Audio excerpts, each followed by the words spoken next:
The film is set in a distant future in which humanity has expanded beyond Earth and colonized several other planets. In the opening scene, we hear Indy, a young girl, talking about her father, Kane. She reveals that he previously served in the Air Force on Earth.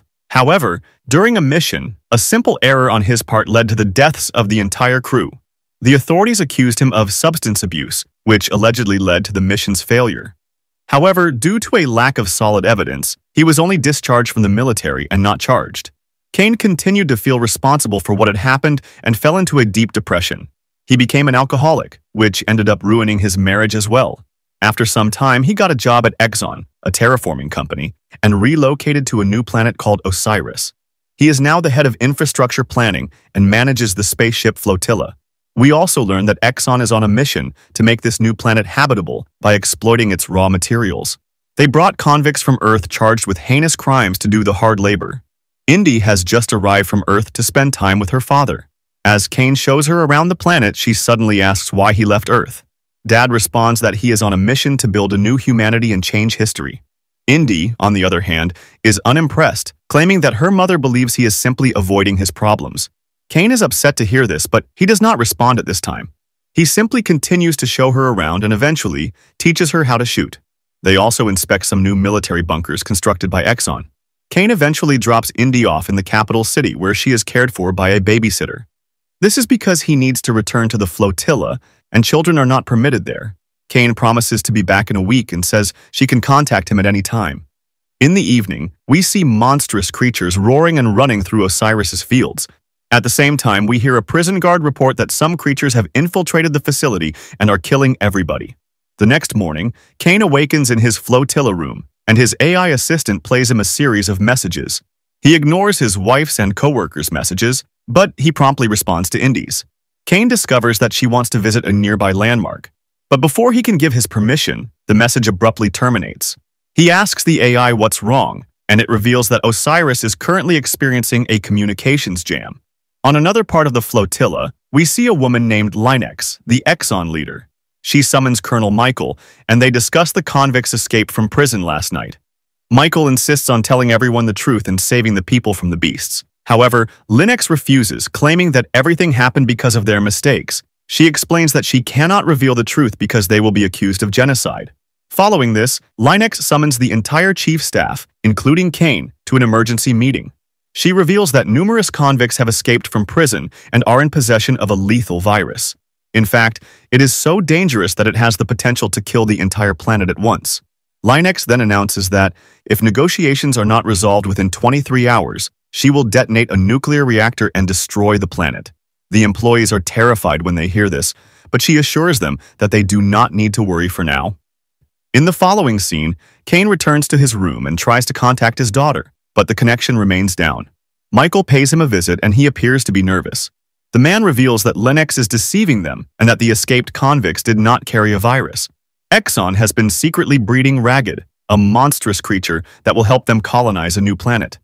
Unfortunately, these creatures have escaped and are making their way to the capital.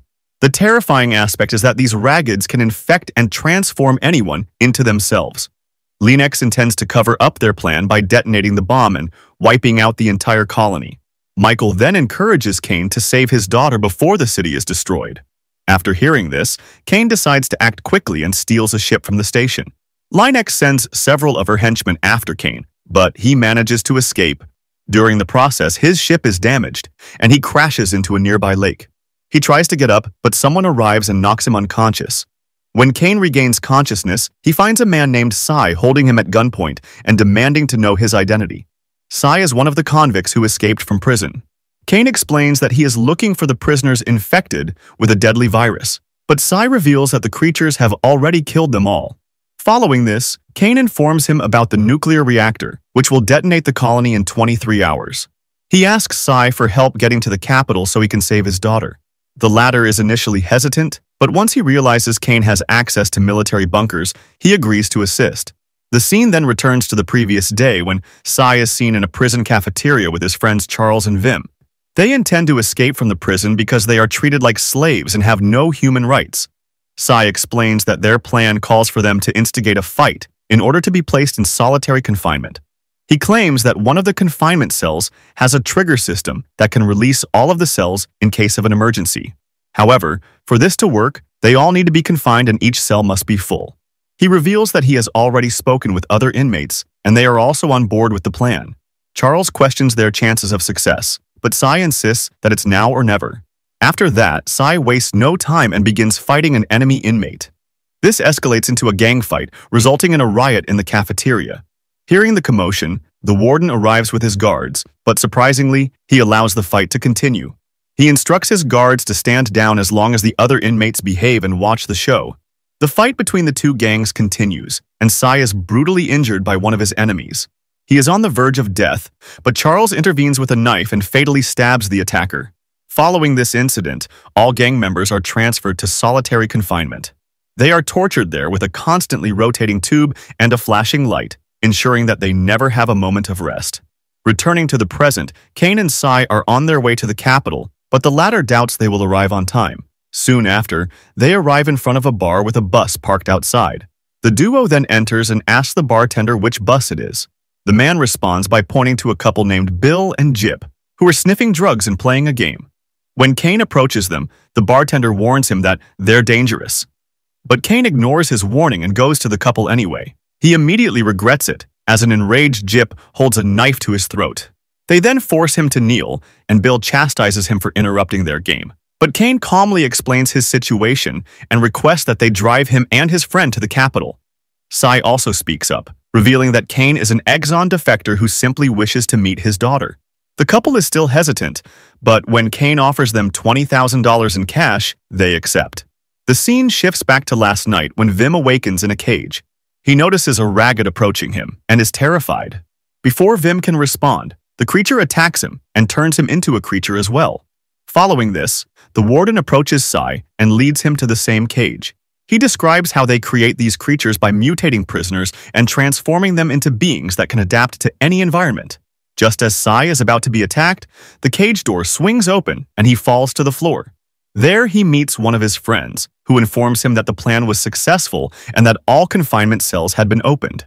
But at this point, Charles arrives and nervously admits that he has accidentally let a beast loose. Following this, chaos breaks out in the prison as inmates begin running frantically while the creature pursues them. The warden attempts to control Vim, who is transformed into a ragged. However, the creature does not listen and immediately attacks him. Meanwhile, Cy and his two friends escape from prison and decide to travel to the capital, but Cy refuses to accompany them, revealing that he wants to go to the opera. His friends are perplexed by this, but they respect his decision and depart. Returning to the present, the junkie couple drives Cy and Kane to a weapon shop. The two shop owners appear terrified and demand a significant sum of money for a few guns. To their surprise, Kane does not negotiate and simply pays them $30,000. After the group leaves, the shop owners are overjoyed with their profits and begin to dance. But a few moments later, they hear some strange noises in the distance.